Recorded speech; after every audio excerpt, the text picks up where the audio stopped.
The series that I had on the air, and I were over 42 of them, so I mean it's just a lot of shows. I mean, well, the A-Team was one, Hunter, Wise Guy, 21 Jump Street, The Commish, Renegade, Silkstock. I mean, I created a lot of stuff. And I would write them different today than I wrote them then, and that doesn't mean they would be better. They would be different. Some of them might be better, some of them might be worse.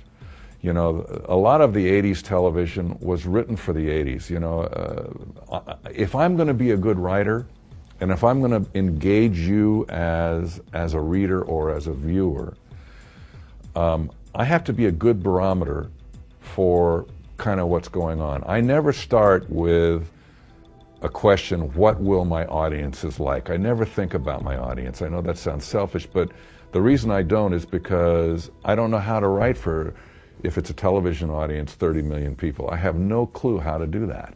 How do I please 30 million people? I mean, it's a ridiculous problem. But I always know I can please me, at least if I try and please me. And at the end of the day, I look at it and I go, you know what? That's what I was trying to do. That was what I set out to accomplish. Then if it fails, and if critics, you know, lambast it, and if viewers hate it and everything, at least I can fail with some honor because I did what I was trying to do. I was being honest about what I was writing. So if you look at the Rockford Files, it was during the Vietnam War, or toward the end of the Vietnam War.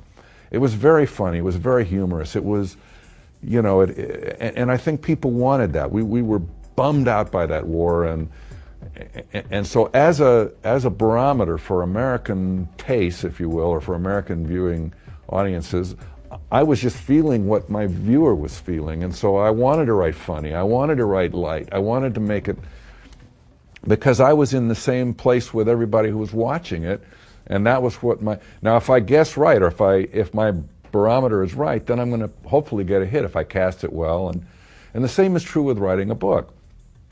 You know, if we went into the Reagan years and the Clinton years, and economy was good, and we weren't at war really. We had some Cold War issues, but I mean basically we weren't in a shooting war.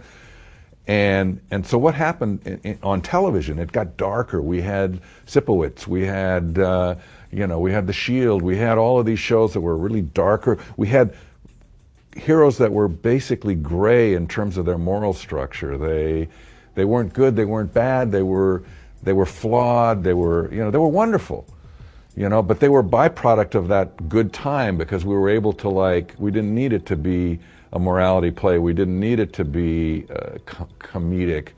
Now, I don't stop and think about this, I just try and write what's coming out of me, and that's what it is.